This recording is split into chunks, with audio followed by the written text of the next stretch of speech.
Yo, what's going on, everybody? This is Dylan Talk Sports. My name is Dylan. In this video, what I'm going to discuss is Deshaun Watson. If you haven't heard the news over the past couple weeks, he's been out for a couple games. He's had a shoulder injury, and everybody's been kind of discussing and basically stirring up a lot of drama. Much needed, not needed drama over if he should be playing, if he should not be playing. I personally think it's a good idea that he's not playing. Then again, it kind of came back to a whole discussion of whenever we were going to be playing the Baltimore Ravens, there was word that, okay, maybe he'll play. He might be ready to go.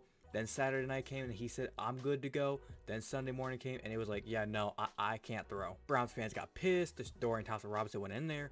He laid an egg. We got our asses kicked. Then became the longest 3 weeks of our life where we had to indulge that game. We had a bye week, and then now we had the 49ers. The only bright side throughout all this is that we did beat the 49ers. Yippee. But I kind of want to discuss Deshaun Watson's injury, the drama that kind of went through it, and then reason why I believe it is a good idea, even a great idea for Deshaun Watson to be resting right now until he is 100% or at least somewhat around 90% healthy. Because the reason why, you could probably guess it, but it might shock some people. So I'm going to get right into this. So if you're going to enjoy it, as always, make sure you do drop a like. And without further ado, let's get into it.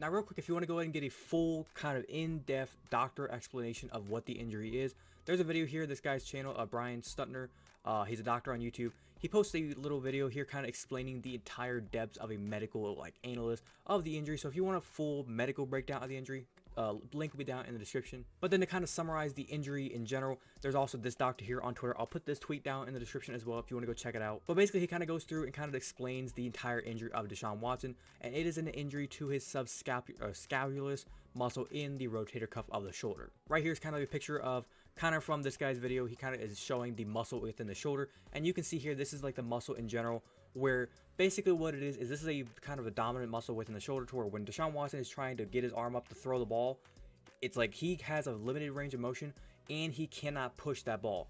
Think of it this way. NFL quarterbacks can generally throw the ball between 50 to 65, maybe 70 yards for some of the guys with a bigger arm. With this injury right now, Deshaun Watson is barely able to push the ball maybe 10, 15 yards. Now, he kind of goes through and kind of breaks down the general degrees of how injured this shoulder can get. He goes 1 to 7, 1 being nothing serious, 7 being we got a problem. Now, he says here initially for 1, 2, and 3, which are 1 is a bruise, 2 tendonitis, an acute injury, 3 being a tendinopathy or chronic pain. Nothing really too crazy. A bruise, tendonitis, or the tendinopathy. These are going to be like the 1, maybe 2 weeks kind of out, let it heal up kind of injuries. Generally, it's kind of an injury that he also says here. Number 3, the tendinopathy. Generally, all of us are going to have at some point in our life, with always using our shoulders, always using our arms at some point in our life. It's going to kind of get weaker. You're going to feel that kind of stiff movement. So most of us within our life, it's going to get to that point. But then he goes on here to say here, true injuries then start at number 4, which is a grade 1 sprain. And he says it's kind of unknown where he's at because the team doctors themselves are not really giving us a lot of insight into what the injury is. But he kind of goes through each of the next couple of levels with this injury to kind of give us an idea of what it could be. And he says here, number 4 would be the best case scenario, and which means he will be back soon, which is what we think it probably is. And then he says here 5 is a tricky one, being the grade 2 strain, which is also a partial tear, which means he would be struggling to return as a throwing quarterback. It would be some intervention or PRP or stem cells, meaning even with that, he's still going to be missing time for a while. Now, obviously, if you, like I said, if you want to read all this, that is your choice. But basically kind of goes on to say, if it was a grade 3 strain or even a grade 3 strain with a full tear all the way across, he's probably going to be done for at least 7 to 10 weeks, maybe the rest of the season. Right now, where we're sitting, it's looking like it's possibly, most likely, just a grade 1. There is a slight chance it could be a grade 2 strain. We are praying it's not. If it's a grade 1 strain, which is what it looks like it's going to be, because there is reports saying that he might be back to play against the Indianapolis Colts, that is best case scenario. So to kind of wrap that up, what we're going to be looking forward to is Deshaun Watson. I think he's going to be, at this point in time, say here after the 49ers victory, or after defeating the 49ers, he's probably 85% right now. His shoulder's feeling better, but they did say day to day, we got to go through practice this week, see how he does, and go from there. Okay, now that the injury is out of the way, I want to discuss the drama. And the reason why I say the drama is because we have so many Browns fans, and I'm going to use quote Browns fans, because some are Browns fans and some are just Browns fans. Like me and you, that we love the Browns. We live and bleed the color browns and orange. we are going to be Browns fans till we die. Yeah, we're Browns fans. The Browns fans that when this team starts losing here over the next few weeks, if for some reason we take a tumble and we start losing, and just like the past few years where we started to take a tumble and we're losing games and it's not a good year and we just like jump ship and we're out of here, yeah, no, those aren't Browns fans. But like I said, with if he should have been playing or not, I like that he's not playing, because one of the things that I looked at is last quarterback we had, Baker Mayfield. What did he do?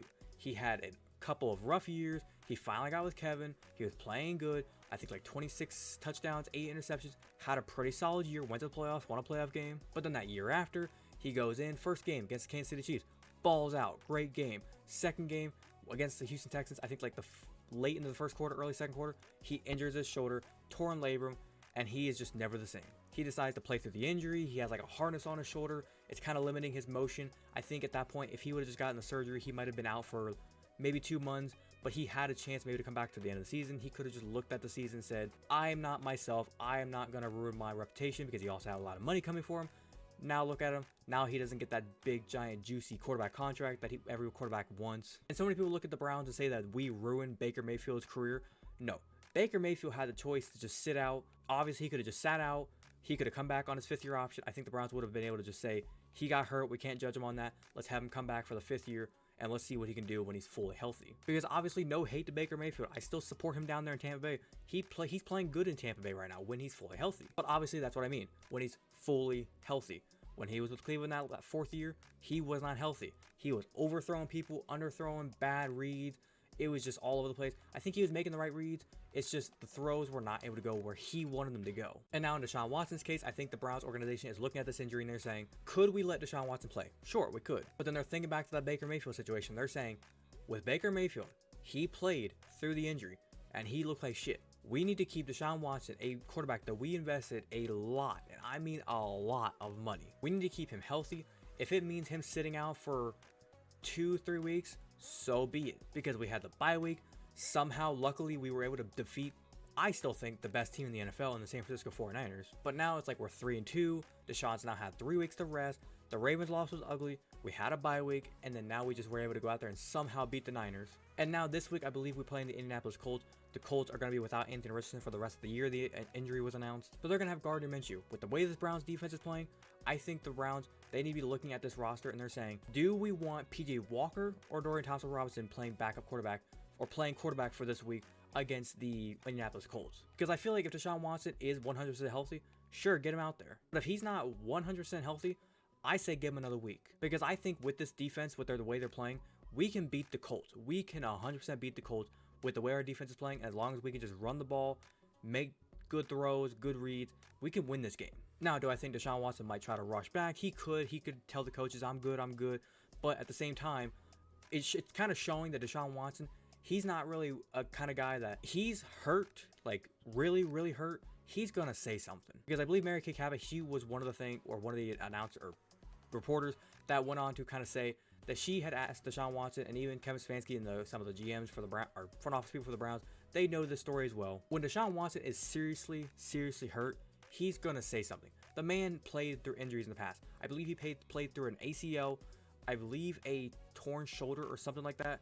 But the guy has played through some serious injuries that you should not be playing through. And now people are going to look at the shoulder and they're going to say, well, if you played through an ACL, you can't play through a little shoulder pain. But somehow those are the same people that if they were sitting on a couch and they got that shoulder pain, they wouldn't want to move at all. I'm going to leave it off with this. I think Deshaun Watson, he should be back. If not by the Colts game, hopefully by the next game. I do think it's kind of smart that he is kind of just taking it easy, getting the rest. And people, for all the people out there that are saying, you're getting paid $230 million to sit on your ass, would you rather him be out there playing like shit, looking like Baker did when Baker was hurt, and then y'all are sitting here criticizing him, saying he sucks, bench him, get DTR out there, and then whenever DTR lays an egg like he did against the Ravens, then y'all are screaming saying, put Deshaun back in. You need to make up your mind. Last thing I'll kind of say is this. Looking at the whole injury thing, like I said, I do believe it's probably just a grade 1 at whenever it was fully kind of there towards like the Ravens game. During the bye week, I think I kind of slowly progressed down here to like just some chronic pain. And now it's just kind of at that acute kind of pain, moving toward a bruise. So we'll kind of take it day by day. Like Kevin Stefanski said, we'll see how he does in practice. And then hopefully by, I believe, Friday or Saturday, we should know if he's going to be playing or not. But other than that, that's all I got to discuss for today's video. Hopefully you guys did go in to enjoy. If you did enjoy today's video, make sure you do drop a like. It's right like button's right there. Make sure you do so. It's very much appreciated if you do so. If you went on to watch the entirety of today's video, thank you very much. And if you have an opinion on kind of how the Cleveland Browns are doing right now on the Deshaun Watson injury progress, what you kind of think about him, should he have been resting like he's doing now, or should he have been playing? Let me know your opinion down in the comment section down below, what you kind of think of the whole situation. If you are brand new to the channel and you're a fan of the content that I am posting here, and you want to go ahead and hit that big red subscribe button, feel free to do so. It's very much appreciated if you do so, and don't forget to hit that little notification bell to be notified the second I post. But without further ado, this has been Don Talk Sports. Have a great rest of your day. Peace.